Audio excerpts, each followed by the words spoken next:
देखो बच्चों, यहाँ एक सवाल देखते हैं। एक अपने पास करंट कैरिंग लॉन्ग वायर है जो कि जेड डायरेक्शन में है और ये पास कर रहा है ओरिजिन से। तो आपको बताना है कि magnetic field intensity X Y coordinate पे कितना आ रही होगी। देखो, ये जो वायर है ये है परपेंडिकुलर प्लेन में, ठीक है। देखो, अगर अपन इसका सॉल्यूशन देखें तो यहाँ मैं मान रहा हूँ एक्स वाई कोऑर्डिनेट, ये है करंट कैरिंग वायर, ये एक्स कोऑर्डिनेट होगा, ये वाई कोऑर्डिनेट होगा। यहाँ मैंने एंगल थीटा एज्यूम किया, ठीक है। देखो, तो इसके वजह से ये है इधर और पॉइंट है यहाँ पे।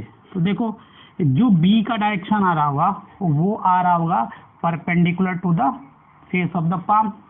ऐसा मैं इसको अगर थीटा मानता हूँ तो ये थीटा होगा, तो ये वैल्यू थीटा होगा। तो अगर इस बी को मैं रिजॉल्व करूँ तो यहाँ आ रहा होगा बी कॉस थीटा और इस साइड आ रहा होगा बी साइन थीटा। और बी का मैग्नीट्यूड लिखूं तो mu naught I divide by 2 pi perpendicular distance, ये वाला डिस्टेंस और ये वाला डिस्टेंस कितना, root under x square plus y square. तो बी की वैल्यू अगर वेक्टर फॉर्म में लिखते हैं तो b sine theta minus i cap plus b cos theta plus j cap. देखो, वैल्यू डालते हैं, अगर साइन थीटा का इस राइट एंगल ट्रायंगल से वैल्यू डालते हो तो वाई अपॉन ये आ रहा होगा root under x square plus y minus i cap plus. देखो, cos थीटा का लिखोगे तो क्या आएगा, x अपॉन दिस हाइपोटेन्यूज, तो ये वैल्यू आ रही होगी। इसको सिंप्लीफाई करोगे तो आपको जो वैल्यू निकल के बाहर आ रही होगी ये इतना आ रही होगी। यहाँ तो कोई दिक्कत, यहाँ तो कोई दिक्कत। ये था सिंपल सवाल। हमने देखा था बच्चों कि जो वैल्यू आता है वो आता है परपेंडिकुलर टू द, जो मैग्नेटिक फील्ड आता है की वैल्यू आती है वो आता है perpendicular to the distance always. देखो, एक और सवाल देखते हैं। सवाल ऐसा है, जो सवाल है बच्चों वो ऐसा है कि आपको लोकस बताना है, फाइंड द लोकस, ठीक है। Find the locus if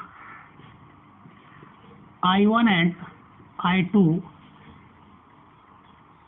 currents are flowing in the direction of x-axis and y-axis respectively। ये बताना है। देखो, अगर इसका अपन सॉल्यूशन बनाए हैं तो देखो क्या मिल रहा होगा। अपने पास क्या है, ये है वाई एक्सिस और ये है एक्स एक्सिस, एक्स एक्सिस और ये वाई एक्सिस। दिया क्या है कि एक करंट फ्लो हो रहा है I1 इधर और इधर फ्लो हो रहा है I2। अगर इसका लोकस अपने को बताना है जब क्या है B net is equal to 0। मैं मान लेता हूँ यहाँ से एक्स डिस्टेंस और यहाँ से वाई डिस्टेंस पे, ये पॉइंट पे जो है ये पी है, यहाँ पे बी नेट कितना हो जा रहा है 0। तो देखो, अगर इसके लिए लिखते हो इस पॉइंट पे, और ये लॉन्ग वायर है, ठीक है, ये लॉन्ग वायर है, तो इसके चलते B1 is equal to B2 आ रहा होगा। तो B1 की वैल्यू लिखूँ mu naught I1 divided by 2 pi Y. B2 की वैल्यू लिखोगे, देखो, mu naught I2 divided by this much distance, तो 2 पाई एक्स आ रहा होगा। जो कट रहा है उसको काट दो। जब इसको सॉल्व करोगे तो आ रहा होगा I1 बट्टा I2 इज इक्वल टू, देखो इसको इधर लाया y बाई एक्स, ये अपने को मिल रहा होगा। अगर इस एक्सप्रेशन को थोड़ा सा रीअरेंज करोगे बच्चों तो देखो क्या मिल रहा होगा। इस एक्सप्रेशन को थोड़ा सा रीअरेंज करो तो अपने को मिल रहा होगा y is equal to I1 by I2 into x.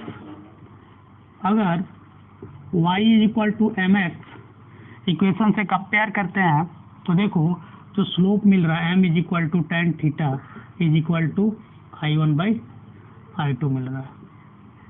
यहाँ तक कोई दिक्कत?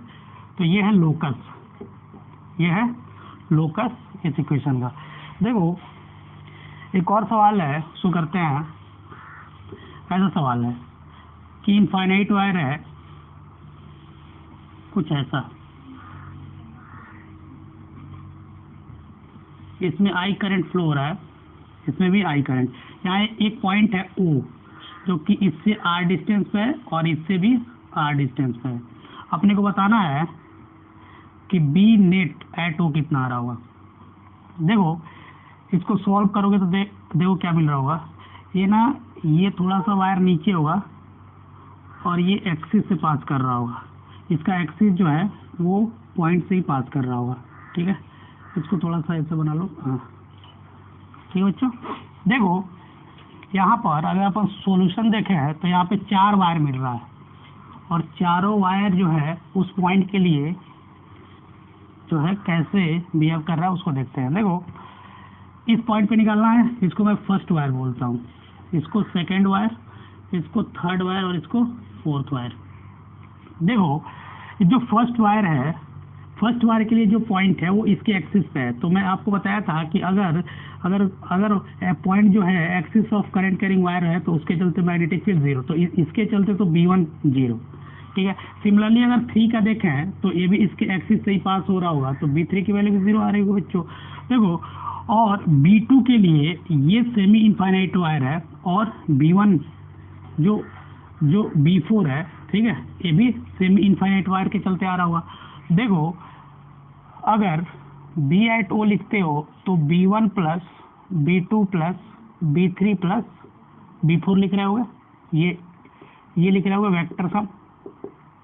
चलो अगर इसके चलते डायरेक्शन लिखते हो B2 के चलते, देखो इधर और मैंने इधर खोला ना फिंगर्स को, तो ये face of the palm upward आ रहा, तो इसके चलते जो है अपवर्ड मैग्नेटिक फील्ड बन रही है B2। सिमिलरली अगर इसके चलते देखोगे तो देखो क्या बन रहा है, इसके चलते भी अपवर्ड ही बन रहा है इस पॉइंट पे, तो इसके चलते भी B4 अपवर्ड बन रहा है और B1 और B2 क्या है 0। तो देखो अगर अपन B एट O निकालें तो B1 की वैल्यू 0 प्लस B2 की वैल्यू कितनी है, B2 की वैल्यू आ रहा होगा μ0I divided by 4πr plus B3 0 plus B4 की value μ0I divided by 4πr और ओवरऑल वैल्यू कितना आ रहा होगा डॉट में, तो बी आउट कितना आ रहा होगा 2 times μ0I divide by 4πr dot. इसकी वैल्यू जो आ रही होगी बच्चों वो आ रही होगी μ0I divide by 2πr dot. ये आ रहा होगा net magnetic field at O point due to this given arrangement. देखो अपन एक और सवाल करते हैं। सवाल इस पर ऐसा है, देखना सिंपल सवाल है भी। सवाल ऐसा है कि एक वायर है,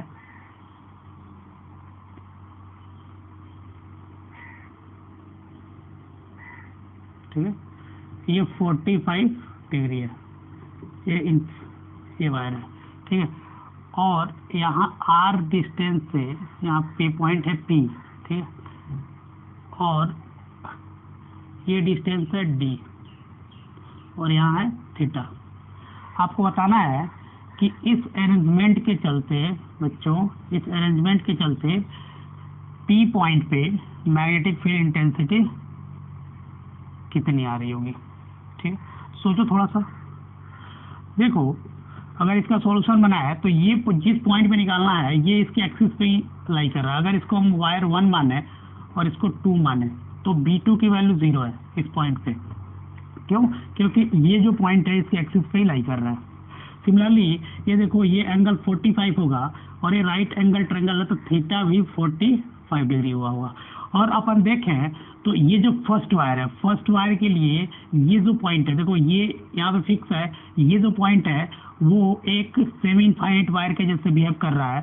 तो अपन इस केस में फॉर्मूला देख चुके थे, μ0I divided by 4πd 1 minus sine theta, ये आता है। और इसके चलते जो मैग्नेटिक फील्ड बन रहा होगा वो क्रॉस बन रहा होगा, देखो पॉइंट इधर है और करंट उधर, तो B at P is equal to, इसके चलते तो 0 बन रहा है ना, वैसे B at P is equal to B1 plus B2 आता, तो B2 की वैल्यू तो 0 है, ठीक है, तो अपन सिर्फ B1 का डील करेंगे। तो μ0I divide by 4πd 1 minus sine 45 degree. Sine 45। और डी की वैल्यू अगर देखोगे ये वाले ट्रायंगल से, तो जो डी की वैल्यू आ रही होगी वो देखो कितना आ रही होगी। तो देखो ये डी जो आ रहा होगा वो आर कॉस 45 डिग्री आ रहा होगा, तो आर बाई रूट 2 आ रहा होगा। ठीक है, जैसे यहाँ डी डालोगे वैल्यू आर की, तो देखो ये आ रहा होगा B at P is equal to, ये रूट 2 ऊपर गया, mu naught I divided by 4 pi R. ठीक है बच्चों, 1 माइनस 1 अपॉन रूट 2 क्रॉस, ये आ रहा होगा। अगर मैं इसको यहाँ सिंप्लीफाई करूँ तो देखो क्या मिल रहा होगा अपने को। अगर अपन यहाँ इसको सिंप्लीफाई करते हैं, मैं क्या करता हूँ बच्चों, इस रूट 2 को अंदर मल्टीप्लाई करता हूँ। तो जैसे ही अंदर मल्टीप्लाई करूँगा तो जो वैल्यू निकल रही होगी वो देखो कितना निकल रहा होगा, B at P is equal to mu naught I divided by 4 pi R. ठीक है बच्चों, ये आ रहा होगा, और रूट 2 माइनस 1 क्रॉस, ये आ रहा होगा इस अरेंजमेंट का net magnetic field B point पे। चेक कर लो एक बार, यहाँ तक कोई दिक्कत? देखो अब एक कंसेप्ट पढ़ने जा रहे हैं, अगर रेगुलर पॉलीगन है तो उसके सेंटर पे मैग्नेटिक फील्ड कितना आएगा। Magnetic field at the centre of regular polygon. अगर एक रेगुलर पॉलीगन है बच्चों, ठीक है, तो उसके एन साइड्स है, और जो उसका पेरीमीटर है वो एल है, और एक साइड ए है। देखो ये ऐसा अरेंजमेंट है,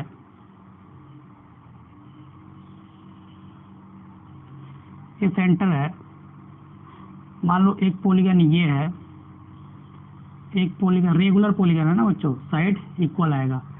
ठीक है, ये एक पॉलीगन है, ऐसे ऐसे एन साइड्स के पॉलीगन है।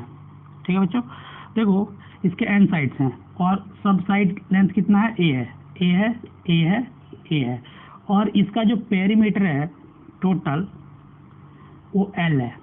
कितना है जो पेरीमीटर है बच्चों, वो एल है। तो अपन एल को क्या लिख देंगे, एन इंटू ए, यानी ए को अपन एल बाई एन लिख सकते हैं। देखो ये रेगुलर पॉलीगन होगा तो ये भी ए होगा, ए भी ए होगा। अपने को पता है कि अगर टोटल एंगल की बात करें तो टोटल एंगल अगर एक बार टर्न ले लें तो 2 पाई बनता है। तो अगर एन, ये तो एन पॉलीगन्स है, एन साइड्स है, तो एन साइड्स हैं बच्चों, तो यहाँ पे जो एक एंगल बन रहा होगा वो बन रहा होगा 2 पाई बाई एन।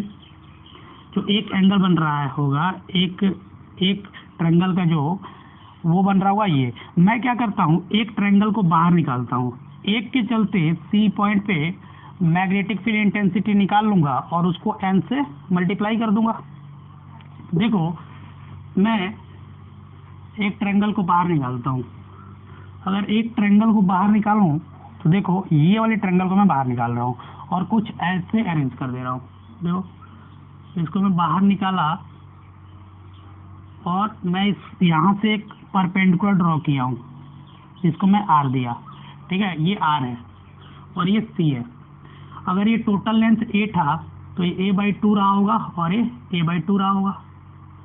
इसमें जो करंट है वो ऐसे फ्लो हो रहा है ना, ऐसे फ्लो हो रहा है आई करंट। ठीक है बच्चों, ऐसे फ्लो हो रहा है। मैं इसको निकाला हूँ तो इसके चलते जो फील्ड बन रही होगी देखो वो आउटवर्ड बन रहा होगा ना। ठीक है, तो करंट ऐसे होगा। चलो अपन क्या करते हैं, इसको इसके इंड्स को मिलाते हैं, जो कि ये इंड है। तो ये देखो ये ए बाई 2 होगा, ए भी ए बाई 2, तो ये एंगल और ये एंगल इक्वल होगा। तो अगर इसको θ1 बोले तो θ1 2 पाई बाई 2 आ रहा होगा, 2 पाई बाई n बाई 2 आ रहा होगा, तो ये पाई बाई n बन रहा होगा और θ2 पाई बाई n बन रहा होगा। अगर इस राइट एंगल ट्रायंगल में देखोगे तो आप r को निकाल सकते हो। ठीक है, तो यहाँ से r भी कैलकुलेट हो जाएगा। तो अगर r को अपन कैलकुलेट करें तो देखो किसी एक ट्रायंगल को पकड़ो। ठीक है, चलो मैं ये वाले ट्रायंगल पकड़ता हूँ। तो p बाई बी क्या होता है, p बाई बी ये हो गया P और बाई B। तो tan θ2 इज इक्वल टू, चूंकि θ1 is equal to θ2 is equal to pi by n है, तो tan θ2 इज इक्वल टू अपन लिख सकते हैं a/2 divide by r। Similarly इसको लिख सकते हैं tan pi by N is equal to a/2r। तो यहाँ से अपन r कैलकुलेट कर सकते हैं, कितना आएगा देखो, a/2 tan pi by N. तो ये वही केस हो गया कि अगर एक फाइनाइट देखो ये आउटवर्ड आ रहा होगा ना, अगर एक फाइनाइट लेंथ का वायर था बच्चों, अपन पहले ही देख चुके थे, और एंगल अपने को गिवन है, तो इस केस में अपन क्या कर सकते हैं, मैग्नेटिक फील्ड इस एक की वजह से निकाल सकते हैं और एन से मल्टीप्लाई कर देंगे तो टोटल एन पॉलीगन का आ जाएगा। तो एक जो ट्रायंगल बन रहा है उसके चलते अगर BC लिखूं तो देखो क्या लिखूंगा, μ0I divide by 4 pi r, ठीक है, साइन θ1 प्लस साइन θ2, फॉर्मूला देख चुके हैं, ये डॉट आ रहा है। तो ये देखो इसको कैलकुलेट करोगे और r की वैल्यू डालते हो, तो r की वैल्यू डालोगे तो a, ठीक है, डिवाइडेड बाई, इसको ऊपर लेके चला जाता हूँ, 2 tan पाई बाई एन, मैंने इसकी वैल्यू यहाँ पुट कर दी, और साइन θ1 साइन θ2 तो 2 टाइम्स आ जाएगा साइन पाई बाई एन, ठीक है। यहाँ तक कोई दिक्कत, यहाँ तक कोई दिक्कत नहीं। देखो ये 4 से 4 कट जाएगा, ये 4 से ऊपर वाले से 4 कट गया, तो यहाँ जो वैल्यू मिल रही है के चलते μ0I डिवाइडेड बाई पाई ए, ठीक है बच्चों, sine pi by N into tan pi by N, ये वैल्यू मिल रही है एक के चलते। अगर मैं रेगुलर पॉलीगन के लिए लिखूं तो देखो मैं क्या करूंगा, एन से मल्टीप्लाई कर दूंगा, क्या करूंगा बच्चों, तो for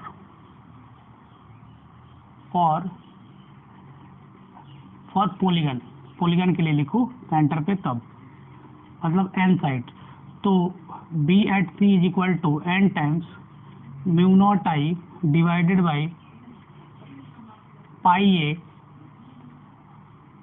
into sine pi by N into tan pi by N.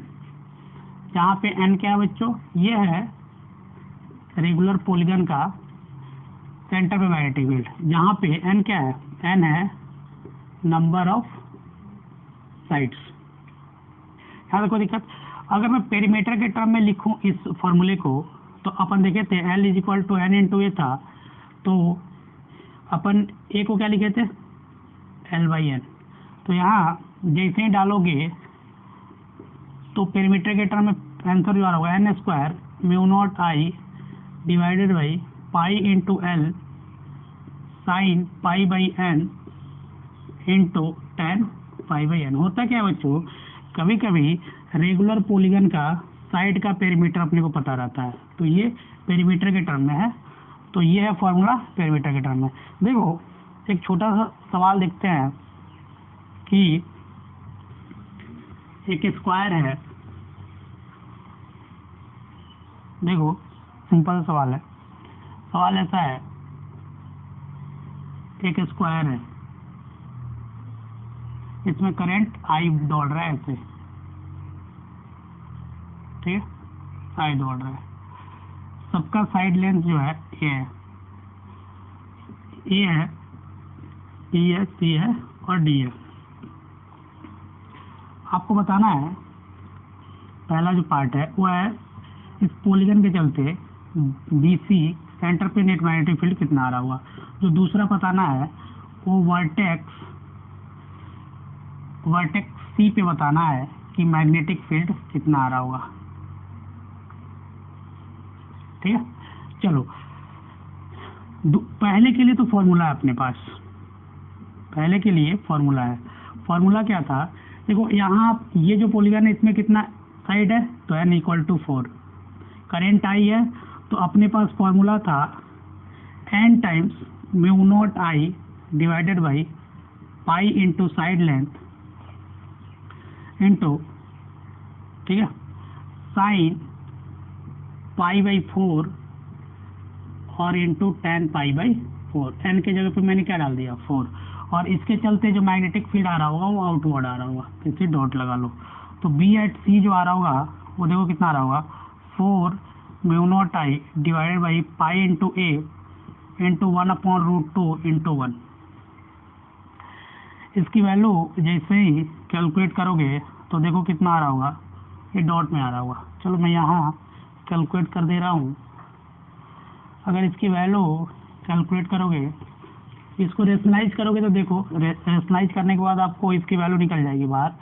तो जब रेशनलाइज करोगे तो 2√2 μ0 I divided by pi into a आ रहा होगा, ये वैल्यू आ रही होगी।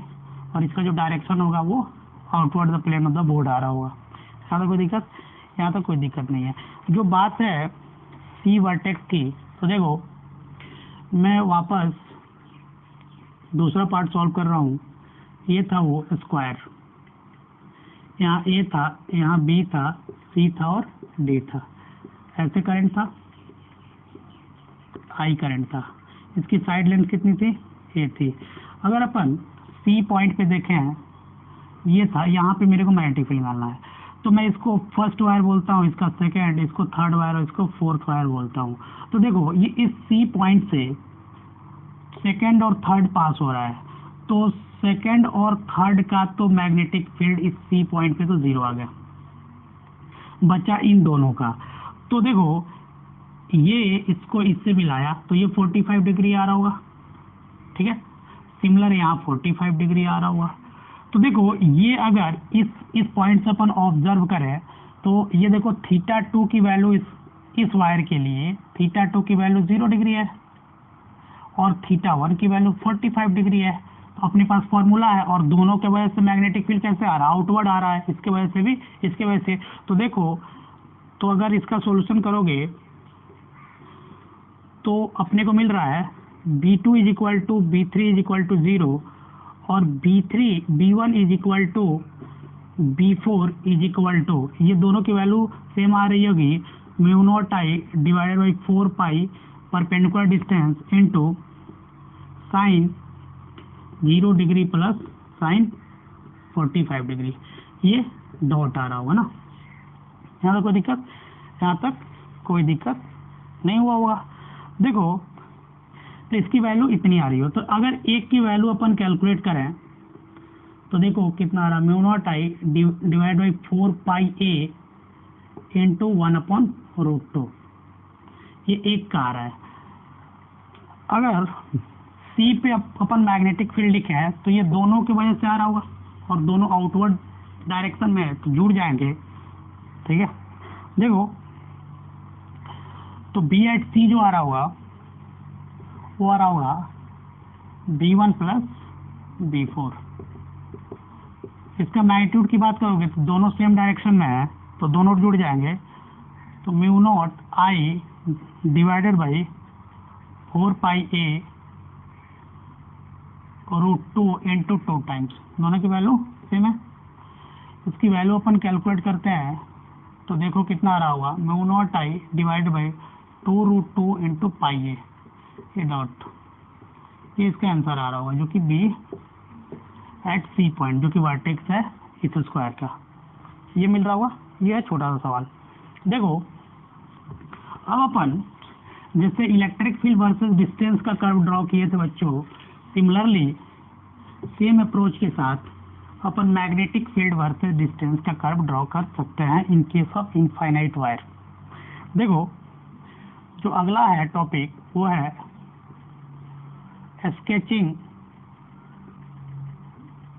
Sketching of V versus x graph,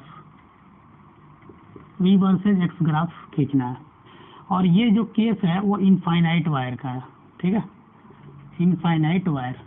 अगर अपन याद करें इनफाइनाइट वायर के चलते मैग्नेटिक फील्ड तो आता है μ0 I divide by 2 pi D. यहाँ जाहिर सी बात है, थोड़ा देखने वाला है कि अगर मैं D को 0 करूं, एकदम वायर के पास आ जाऊं, तो B टेंड्स टू इंफिनिटी। अगर D को अपन इन्फिनिटी लेके चले जाएं तो बी टेंड्स टू जीरो, जैसे इलेक्ट्रिक फील्ड में हो रहा था, क्योंकि यहाँ बी जो है इन्वर्सली प्रोपोर्शनल टू डी आ रहा है। मतलब अगर मैं वायर के करीब रहूंगा तो मैग्नेटिक फील्ड इन्फिनिटी पे जाएगी। तो प्लस माइनस ये बताएगा कि डायरेक्शन क्या है। तो मेरा जो कोऑर्डिनेट सिस्टम है बच्चों वो है कि मैं ऊपर प्लस मानता हूँ, अगर नीचे मैग्नेटिक फील्ड आ रहा है तो उसको नेगेटिव मानूंगा। ये है मेरा कोऑर्डिनेट का एजम्पशन। देखो अपन प्लॉट करके देखते हैं। पहला केस लेता हूं, देखना ऐसा है, पहला केस ऐसा है, एक्स बी और बी। इस बार दोनों जो करंट है into the plane of the board है, मतलब करंट ऐसे जा रहा है, वायर जो है perpendicular to the plane of the board है, तो करंट इनटू द प्लेन जा रहा है। ठीक है, देखो यहाँ पे एक रीजन, दो रीजन और अपने को तीन रीजन मिल रहा है। चलो, मैं अपने को पता है कि जिस वायर के करीब रहेंगे अपन, अगर जिस वायर के करीब रहेंगे उसकी मैग्नेटिक फील्ड डोमिनेट करेगी। तो देखो अगर इस वायर को मैं 1 नाम दूं और इस वायर को 2 नाम दूं, तो इस रीजन में इसके चलते भी मैग्नेटिक फील्ड बन रहा होगा, इसके चलते भी मैग्नेटिक फील्ड बन रहा होगा, लेकिन डोमिनेट किसका कर रहा होगा, इसका, क्योंकि मैग्नीट्यूड दोनों का सेम है। तो देखो ये है करंट अंदर और पॉइंट कहीं मैं इस रीजन में ले लेता हूँ, तो ऐसे करूंगा तो ये अपवर्ड आ रहा है, तो B1 जो है ये अपवर्ड आ रहा है। सिमिलरली B2 देखो, B2 भी अपवर्ड ही आ रहा होगा और इसका मैग्नीट्यूड छोटा होगा। और मैं क्या माना हूँ कि अपवर्ड है, अपवर्ड को पॉजिटिव लूंगा, तो बी अपवर्ड है और पास में हूँ तो इन्फिनिटी, तो पॉजिटिव का इन्फिनिटी आ रहा होगा, एक पॉइंट यहाँ मिलेगा और फिर एक पॉइंट बहुत दूर चला जाऊंगा तो इस रीजन में जो मैग्नेटिक फील्ड का ग्राफ बन रहा होगा वो ऐसे बन रहा होगा। ठीक है, अगर अपन बीचों बीच में है तो नेट चेक करेंगे, इसके वजह से देखो 1 के वजह से नीचे और इसके वजह से ऊपर, और बीचों बीच में डी सेम, तो दोनों का मैग्नीट्यूड इक्वल, तो यहाँ 0 आ रहा होगा। अगर इसके करीब में है तो देखो ये ऊपर जा रहा होगा, ये नीचे आ रहा होगा ना, सॉरी, इसके करीब में है तो नीचे आ रहा होगा, तो यहाँ पे नेगेटिव इन्फिनिटी। अगर इसके करीब में है बच्चों तो ये ऊपर आ रहा होगा, तो यहाँ प्लस का इन्फिनिटी। तो जो ग्राफ बन रहा होगा देखो वो ऐसे बन रहा होगा, सॉरी रेक्टेंगुलर हाइपरबोला बन रहा होगा और ऐसे बन रहा होगा। सिमिलरली अगर इस रीजन में देखें into the plane of the board, तो इसके चलते मैग्नेटिक फील्ड इधर और इसके चलते भी मैग्नेटिक फील्ड इधर, तो B1 और ये B2, और ये नीचे है और नीचे का अपन इन्फिनिटी नेगेटिव इन्फिनिटी होगा, तो ये जो ग्राफ बन रहा होगा वो रेक्टेंगुलर हाइपरबोला बन रहा होगा ऐसे। तो ये ग्राफ है जब करंट जो है into the plane of the board है। सिमिलरली अपन क्या करते हैं, एक और देखते हैं सवाल, ये ऐसा दे देता हूँ इस बार क्या करता हूँ, ये जो करंट है ये क्या है, एक बार दोनों आउटवर्ड डायरेक्शन में, देखो इसको मैं 1 बोला, इसको 2 बोला, आउटवर्ड है तो ऐसे, तो B1 और B2 ऐसे आ रहा होगा इस रीजन में। अगर बीचों बीच में मैं चेक करूंगा तो आउटवर्ड है, तो इसके चलते ऊपर B1 और इसके चलते नीचे B2, तो यहाँ तो 0 मिल रहा होगा बीचों बीच में।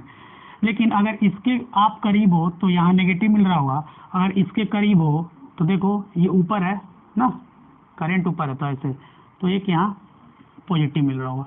तो अगर आप यहाँ ग्राफ खींचते हो तो ऐसे मिल रहा होगा, और यहाँ खींचोगे तो ये रेक्टेंगुलर हाइपरबोला बना लो थोड़ा सा ऐसे, फिर ऐसे मिल रहा होगा। ठीक है, और यहाँ बात करोगे तो देखो ये ऊपर इस रीजन में, तो यहाँ ऊपर मिल रहा होगा B1 और B2, तो ये ग्राफ इस रीजन में ऐसे बन रहा होगा।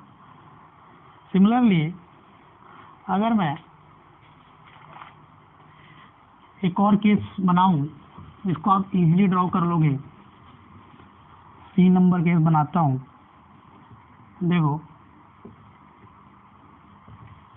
थोड़ा सा इसको स्ट्रेट बना लेते हैं। ठीक। ये बी वर्सेज एक्स कर्व है ना, याद रखना, लिख लेना बी वर्सेज एक्स। यहाँ बी है, यहाँ बी है और यहाँ एक्स है। देखो इस केस में करंट इनटू द प्लेन है, इस केस में आउटवर्ड द प्लेन है। ठीक है बच्चों, देखो इसके पास वाला डोमिनेट करेगा, ये इनटू द प्लेन है तो ऐसे खोले इस रीजन में अपवर्ड आ रहा है, तो ये ग्राफ ऐसे बन रहा होगा। ठीक है, ये देखो ये इनटू द प्लेन तो b1, इसको मैं 1 बोला हूँ ना, इसको 2 बोला हूँ। देखो b1 इधर और b2 भी नीचे ही, तो यहाँ 0 नहीं बन रहा है, लेकिन इसके करीब आओगे तो नेगेटिव इन्फिनिटी मिल रहा है, एक पॉइंट यहाँ एक पॉइंट यहाँ, तो ये ऐसे बन रहा होगा। ठीक है, देखो अगर इसके करीब हो तो ऊपर बन रहा होगा, देखो ऐसे। ठीक है, और इसके वजह से देखो इसकी वजह से तो इधर नीचे बन रहा होगा, लेकिन ये छोटा होगा ना, b1 छोटा होगा और b2 बड़ा होगा, तो ये जो इसका जो ग्राफ बन रहा होगा वो ऐसा बन रहा होगा। ठीक है बच्चों, देखो थोड़ा सा चेंज करते हैं, इस बार जो अगला केस लेते हैं वो ऐसा है, देखना यहाँ पे इस बार ये b है, ये b है और ये x है, यहाँ पे इस बार डॉट है और यहाँ क्रॉस है, इसको 1 बोल दो, इसको 2 बोल दो। इसको अगर आप सॉल्व करते हो तो देखो ये नीचे आ रहा होगा, ठीक है, और यहाँ देखो ये भी नीचे आ रहा होगा। ठीक, और इसको देखोगे तो देखो ये ऊपर, और यहाँ पे b1 जो है ऊपर जा रहा है और b2 भी नीचे, तो यहाँ तो नेट 0 होने की अगर पास में तो एक पॉइंट यहाँ मिलेगा और एक पॉइंट यहाँ मिलेगा, तो ये ऐसे बन रहा होगा।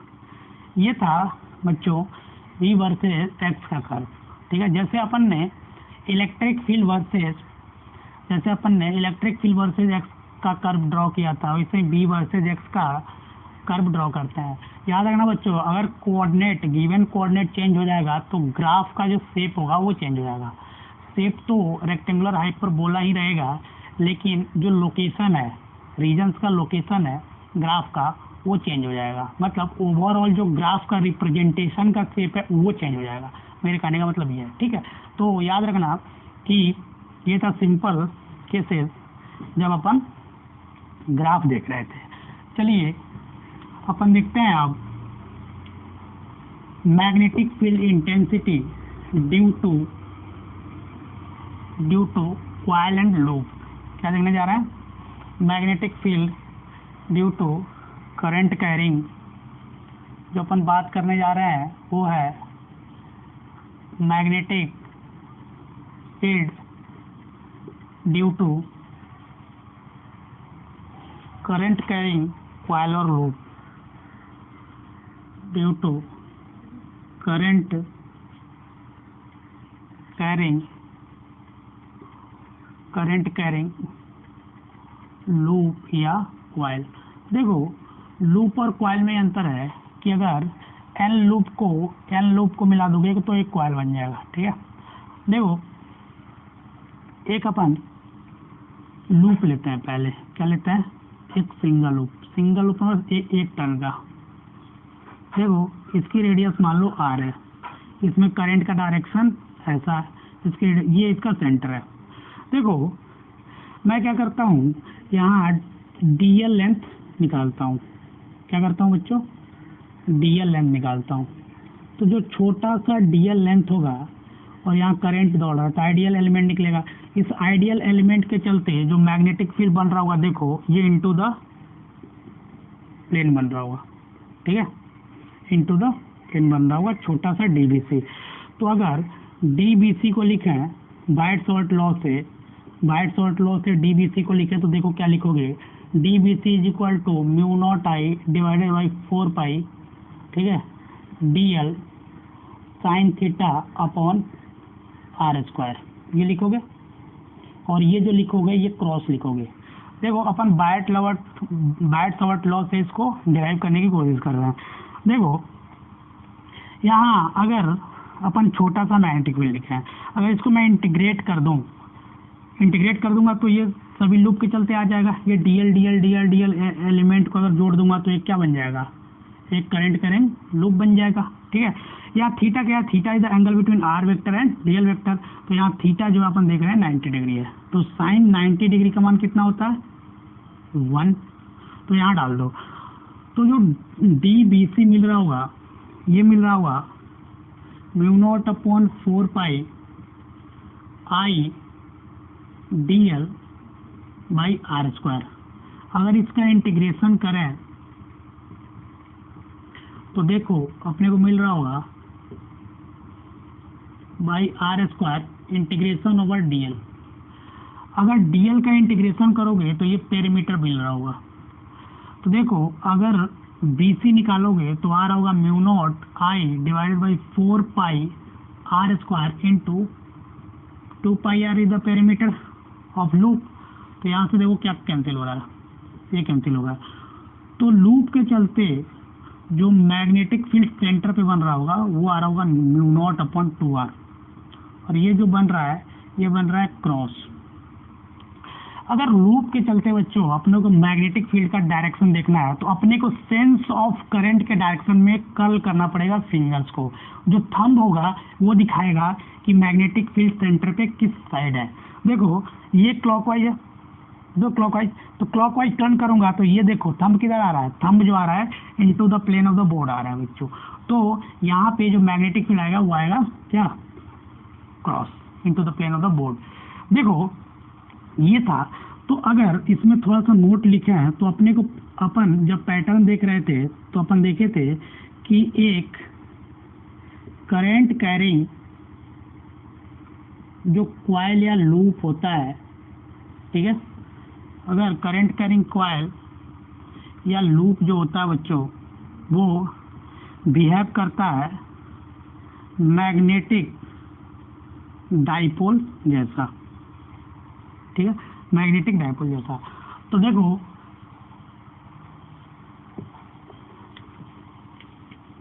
इसको देखो ऐसे देखें तो अगर ऐसा एक लूप है, ठीक है, ऐसा लूप है, इसमें करंट आई दौड़ रहा है और इसकी रेडियस आर है, तो इसके चलते जो मैग्नेटिक फील्ड बन रहा है वो इनटू द प्लेन बन रहा है, ठीक है, इनटू द प्लेन बोल रहा है बन रहा है। और अब अपने को पता है कि इनटू द प्लेन, तो ये क्या आ रहा होगा, थंब बताया था ना, नॉर्थ डायरेक्शन, तो इनटू द प्लेन या तो बी या तो नॉर्थ, ठीक है। तो देखो और जो साउथ पोलरिटी होगी वो अपने साइड होगी। साउथ पोलरिटी कहाँ होगी बच्चों, अपने साइड होगी। तो जो अपने को दिख रहा है, देखो अपने को कौन सा पोलरिटी दिख रहा है, साउथ, तो अपन इसको साउथ बना लेंगे, साउथ। देखो एस लिख दिया ना, साउथ, क्योंकि साउथ अपने को विजिबल है। क्योंकि अगर ऐसे करें तो अपने को north into the plane of the board आ रहा है, और अपन फेस ऐसा, अपना फेस ऐसा है, तो अपने को कौन सी पोलरिटी दिख रहा है, ये साउथ। तो अगर लूप में क्लॉकवाइज सेंस में करंट है तो अपन उसको साउथ पोलरिटी जैसे डील करेंगे, जैसे 12 मिनट का। देखो सिमिलरली अगर मैं करंट का सेंस उल्टा करूं, थोड़ा सा रिवर्स करता हूं, ऐसा करता हूं, तो इसके चलते देखो मैग्नेटिक फील्ड ऊपर, मतलब नॉर्थ पोल ऊपर, तो नॉर्थ अपने को दिख रहा है। नॉर्थ कैसे बनता है, देखो ऐसे बनाता हूं नॉर्थ, ये है नॉर्थ, दिखा एन। तो ये देखो अगर एंटी क्लॉकवाइज सेंस में लूप में या कॉइल में करंट दौड़ रहा है तो ये अपने को विजिबल है नॉर्थ,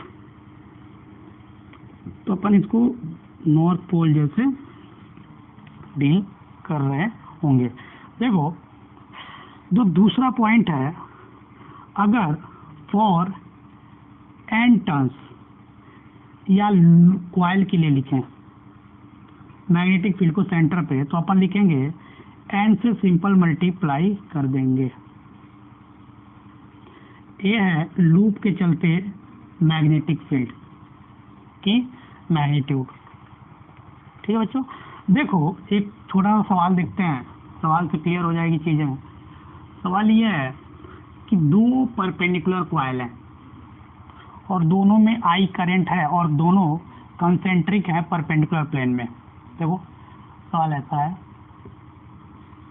एक ऐसा है और दूसरा ऐसा है, कंसेंट्रिक है, ठीक है बच्चों। इसमें करंट आई ऐसा, ठीक है, और इसमें करंट आई ऐसा, और इसकी रेडियस जो है दोनों की आर है, सिमेट्रिकल है ना, आर है। आपको बताना है यहाँ पे एक सेंटर है, कॉमन सेंटर बी सी, तो बी सी नेट कितना आ रहा होगा, ठीक है, आसानी से कैलकुलेट कर लोगे। देखो अगर इसका अपन सॉल्यूशन बनाए तो इसको अगर फर्स्ट लूप माने और इसको सेकेंड लूप मानते हैं, तो फर्स्ट लूप के चलते देखो ऐसे है, ये हॉरिजॉन्टल प्लेन में, तो अपवर्ड आ रहा होगा, जो मैग्नेटिक फील्ड आ रहा है वो अपवर्ड आ रहा है, ये B1, और इसके चलते देखो ये इस प्लेन में है तो इसके चलते इधर आ रहा है, ये है B2, और अपने को पता है कि चूंकि आइडेंटिकल है तो B1 = B2 = μ0I / 2 आ रहा होगा। तो B1 = B2 = B मान लेता हूँ। तो दो वेक्टर बच्चों अगर 90 डिग्री पे हो और इक्वल है तो एंगल बाइसेक्टर पे उसका नेट आता है, तो ये BC नेट ऐसे आ रहा होगा, ठीक है, और उसकी √2 टाइम्स B वैल्यू आ रही होगी। तो अगर इसका मैग्नीट्यूड की बात करें तो देखो छोटा सा सवाल था ये, तो BC नेट जो आ रहा होगा, यहाँ लिख देते हैं, जो BC नेट आ रहा होगा √2 टाइम्स B की वैल्यू है μ0I / 2R, यह इसका आंसर। यहाँ तक कोई दिक्कत, यहाँ तक कोई दिक्कत नहीं हुआ। चलो अपन एक स्पाइरल कॉइल की वजह से सेंटर पे मैग्नेटिक फील्ड निकालते हैं। इसको नोट में ही लिख लो, magnetic field due to magnetic field at centre due to spiral coil. देखो ये जो स्पाइरल कॉइल है इसका जो इनर रेडियस है, स्पाइरल कॉइल का जो इनर रेडियस है वो R1 है बच्चों, जो आउटर रेडियस है वो है R2, ठीक है, और नंबर ऑफ टर्न्स है कैपिटल N, और इसमें करंट फ्लो हो रहा है उसकी जो वैल्यू है Y है। देखो स्पाइरल कॉइल ऐसा है, ऐसा, ये है सेंटर, इसका इनर रेडियस R1 है और जो आउटर रेडियस है वो कितना है, R2 है, और इसमें जो करंट फ्लो हो रहा है वो देखो I है, इसमें जो करंट फ्लो हो रहा है वो I है। देखो अपन क्या करते हैं, यहाँ सेंटर से X जाते हैं और dx का एक छोटा सा स्ट्रिप निकाल लेते हैं, छोटा से गए और छोटा सा dx का एक स्ट्रिप निकाल लिए, कोई दिक्कत नहीं है।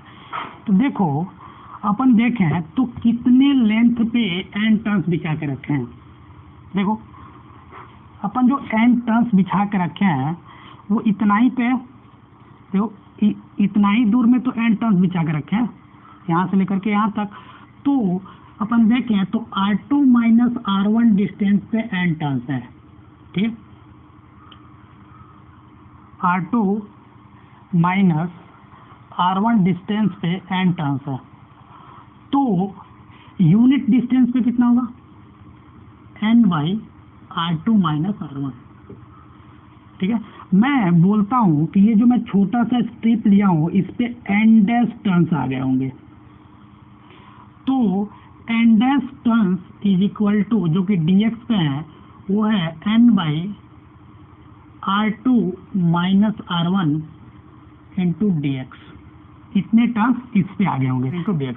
तो ये जो देखो ये जो छोटा सा कॉइल बन रहा होगा जो स्ट्रिप निकाले हैं, उसके चलते मैं मैग्नेटिक फील्ड लिखूं डी बी एक्स, ठीक है, डी एक्स के चलते सेंटर पे, तो देखो कितना मिल रहा होगा एन डैश, ठीक है, mu naught I divide by 2r, ठीक है, 2r, तो यहाँ 2x लिख दो, r को मैंने 2x लिखा। तो एन डैश की वैल्यू जैसे ही डालोगे तो n divided by r2 minus r1 into D x into mu naught I divided by 2x। तो इसको अगर थोड़ा सा रीअरेंज करोगे तो n times mu naught I divided by, ठीक है, 2 times r2 minus r1 1/x dx। इसको मैं इंटीग्रेट कर लेता हूँ तो मैं बी एच सी लिखता हूँ, r1 से लेकर के r2 तक। तो जो कॉइल की वजह से सेंटर पे मैग्नेटिक फील्ड बन रहा होगा वो बन रहा होगा, देखो mu naught I divide by 2 times r2 minus r1। इसका इंटीग्रेशन प्रॉपर लिमिट के साथ करोगे तो ln r2 बाई r1 मिल रहा होगा। अगर इसकी डायरेक्शन की बात करें तो देखो क्लॉकवाइज सेंस में अगर फिंगर्स को कर्ल करते हो तो जो थंब आ रहा है वो into the plane of the board आ रहा है, तो यहाँ इसको क्रॉस में लिखेंगे, ठीक है। यहाँ तक कोई दिक्कत नहीं है। देखो तो अगर एक स्पाइरल कॉइल है तो स्पाइरल कॉइल की वजह से जो मैग्नेटिक फील्ड सेंटर पे बन रहा है वो देखो कितना बन रहा है, N mu naught I divided by 2 times r2 minus r1 ln r2 बाई r1। यहाँ पे अपने को पता है कि r2 क्या है, r2 है outer radius of spiral coil, r1 क्या है, inner radius of spiral coil, ठीक है, स्पाइरल कॉइल। देखो n क्या है, नंबर ऑफ टर्न्स, और I क्या है, current flowing in the spiral coil. तो ये फॉर्मूला याद रखना, हो सकता है कि आपको R1 R2 N और I दे करके इसकी न्यूमेरिकल वैल्यू कैलकुलेट करा ले, ठीक है बच्चों।